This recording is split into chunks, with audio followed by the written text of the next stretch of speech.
बिस्मिल्लाहिर्रहमानिर्रहीम। अस्सलाम वालेकुम फ्रेंड्स, आपके लिए plenty of puzzles mental maths quizzes ला रहे हैं जो आपकी नॉलेज को इंक्रीज़ करेगा। सो काइंडली हमारा पेज लाइक, सब्सक्राइब और शेयर ज़रूर करिएगा। और हर पज़ल में आपको 30 सेकंड्स दिए जाएंगे। तो अगर आपको पज़ल आता है तो कमेंट्स में आप आंसर लिख दें, अदरवाइज़ आप वेट करें कि नेक्स्ट क्लिप के अंदर आपको उसका सॉल्यूशन दिया जाएगा। तो जितनी भी वीडियोस हैं वो अगर आपको पसंद आए तो आप उसके ऊपर कमेंट्स दीजिएगा, लाइक करिएगा, शेयर करिएगा और फीडबैक ज़रूर दीजिएगा। जी फ्रेंड्स, फिर आप रेडी हैं तो आइए हम अपना पहला क्विज़ देखते हैं।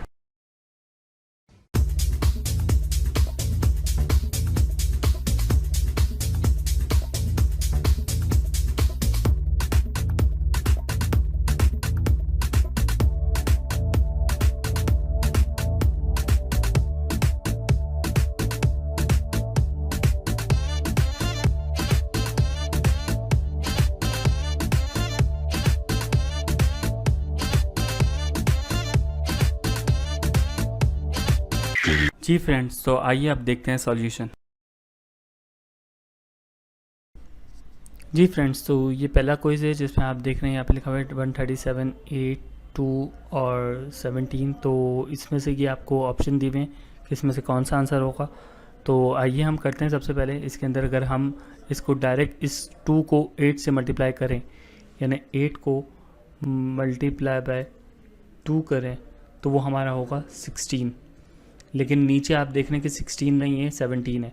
लेकिन अगर हम इसमें +1 करते हैं तो वो हमारा हो जाएगा 17, जिसमें मैं आपको ये बता रहा हूँ कि हमने 8 को 2 से मल्टीप्लाई किया तो वो हमारा 16 आया, और +1 किया तो हमारे पास यहाँ पे 17 आया।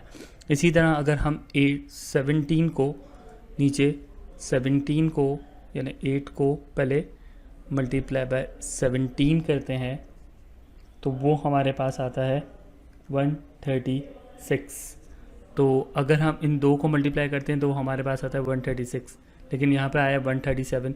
तो इसी तरह हमने ऊपर भी हमने +1 ऐड किया था, यहाँ पे भी हम +1 ऐड करेंगे तो हमारा हो जाएगा 137। तो 137 ये आया है। इसी तरह अगर हम 137 को भी 8 से मल्टीप्लाई करते हैं, यानी 8 को मल्टीप्लाई बाय 137 करते हैं तो वो हमारे पास आता है 1096। और अगर 1096 के अंदर भी अगर हम +1 करते हैं तो हमारा हो जाएगा 1097। यानी यहाँ पे आप ये देख रहे हैं कि इसका जो आंसर होगा वो हमारा जो है बी पार्ट होगा, जिसको हम बोल्ड कर लेते हैं, और ये हमारा आंसर होगा इसमें। जी फ्रेंड्स, आप रेडी हैं तो हम नेक्स्ट क्विज देखते हैं।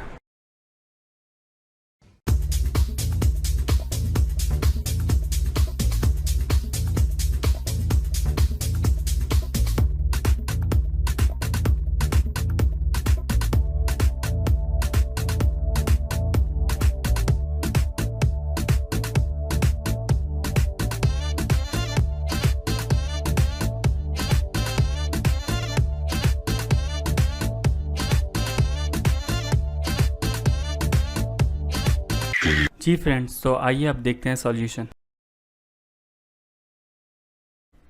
जी फ्रेंड्स, तो यहाँ पे आप देख रहे हैं कि यहाँ पे आपको एक वर्ड दिया हुआ है ROM is equal to MORE, more. इसी तरह डेयर दिया हुआ है तो आपको मालूम करना है। तो यहाँ पे क्या टेक्निक है मैंने आपके लिए लिख के रखा हुआ है कि हमने नंबरिंग दी हुई है ROME।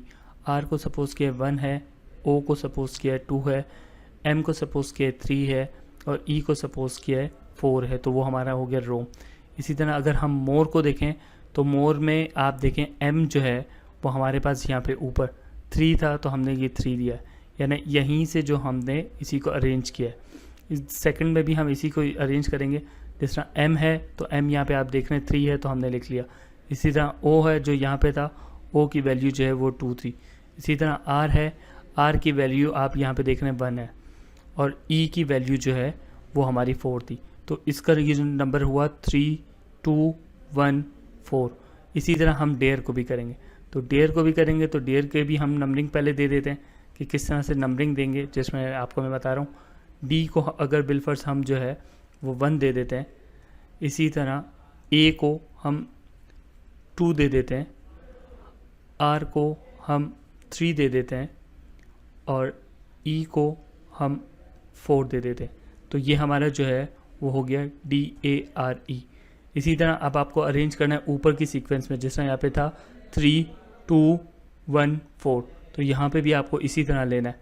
पहले आपको 3 2 1 4 इस तरह से आपको यहाँ पे लेना होगा। यानी सबसे पहले R को लेना पड़ेगा, R की जो वैल्यू है वो आपकी 3 हो गई।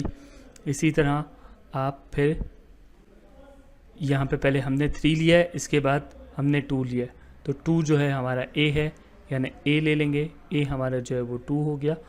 इसी तरह फिर आगे जो है यहाँ पे 3 2 1 4 था, तो अब 1 को हम ले लेंगे, यहाँ पे हमारा यानी D आ जाएगा, D is equal to 1।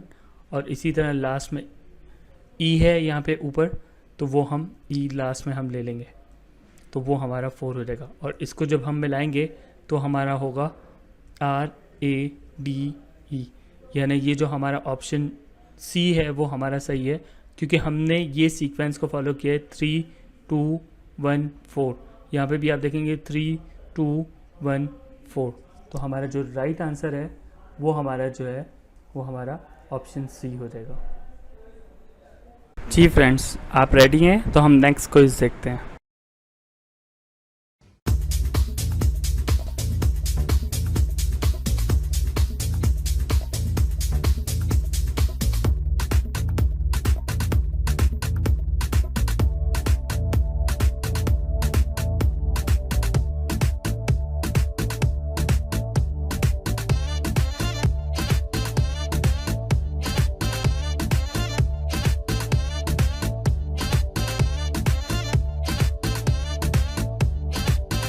Ji friends, तो आइए अब देखते हैं सॉल्यूशन। जी फ्रेंड्स, तो यहाँ पे आप देख रहे हैं कि 2 3 4 24 39, यहाँ पे आपको ये मालूम करना है, यहाँ पे 20 30 है और 40 है, और यहाँ पे आपको आंसर बताना है कि इसमें से कौन सा सही आंसर है। तो आपको देखना पड़ेगा कि कहाँ पे इसका क्या कॉम्बिनेशन बन रहा है। तो सबसे पहले मैं आपको ये कहूँगा, यहाँ पे हम स्टार्टिंग में इसी तरह देखेंगे कॉलम वाइज। तो यहाँ पे 2 लिखा हुआ है, 24 है और 20 है, यहाँ पे 3 है, 39 है और 39 है और 30 है, यहाँ पे 4 है, क्वेश्चन मार्क है और 40 है। तो इसके अंदर हम बिल्कुल सिंपल टेक्निक है, अगर हम 2 का अगर स्क्वायर कर लेते हैं तो वो हमारा होगा 2 2 ज़ा 4, और अगर यहाँ पे हमने 2 का स्क्वायर लिया, 2 का स्क्वायर लिया 4 आया, और अगर 4 के अंदर हम प्लस 20 कर लेते हैं तो वो हमारा हो जाएगा 24, जो हमारे पास आ गया। यहाँ पे हमने खाली 2 का स्क्वायर किया तो वो हमारे पास 4 आ गया, इसका स्क्वायर किया 4 आ गया, और इस 20 को ऐड कर लिया तो हमारे पास ये 24 आ गया। इसी तरह हम नीचे देखेंगे कि अगर हम 3 का स्क्वायर करते हैं तो वो हमारे पास हो जाएगा 3 3 ज़ा 9, और 9 के अंदर अगर हम प्लस करते हैं 30 तो वो हमारा हो जाएगा 39, जो यहाँ पे भी टैली हो रहा है। यहाँ पे आपने देख रहे हैं कि 3 का स्क्वायर किया तो हमारे पास 9 आ गया, और ये 30 ऐड कर लिया तो 39 यहाँ पर आ गया। तो इसी तरह हम लास्ट वाला भी करेंगे। लास्ट वाला भी जो कर सकते हैं वो कमेंट्स में जवाब दे दें, वरना बिल्कुल आसान है कि हम पहले 4 का स्क्वायर करेंगे, जो हमारे पास आ जाएगा 4 4 ज़ा 16, तो हमारा ये 16 आएगा, और 16 के अंदर हम प्लस कर देंगे ये जो 40 है, तो इन दोनों को अगर हम जब ऐड कर लेंगे तो हमारे पास आ जाएगा आंसर 56। यानी यहाँ पे ये जो हमारा ऑप्शन डी है वो हमारा जो है इसका आंसर होगा। जी फ्रेंड्स, तो कैसी लगी आपको ये वीडियो? और मज़ीद अगर आपको अच्छी वीडियोस और नॉलेजेबल वीडियोस देखनी हो तो काइंडली हमारा चैनल को सब्सक्राइब करें, लाइक करें और बेल का बटन दबा दें। Thank you.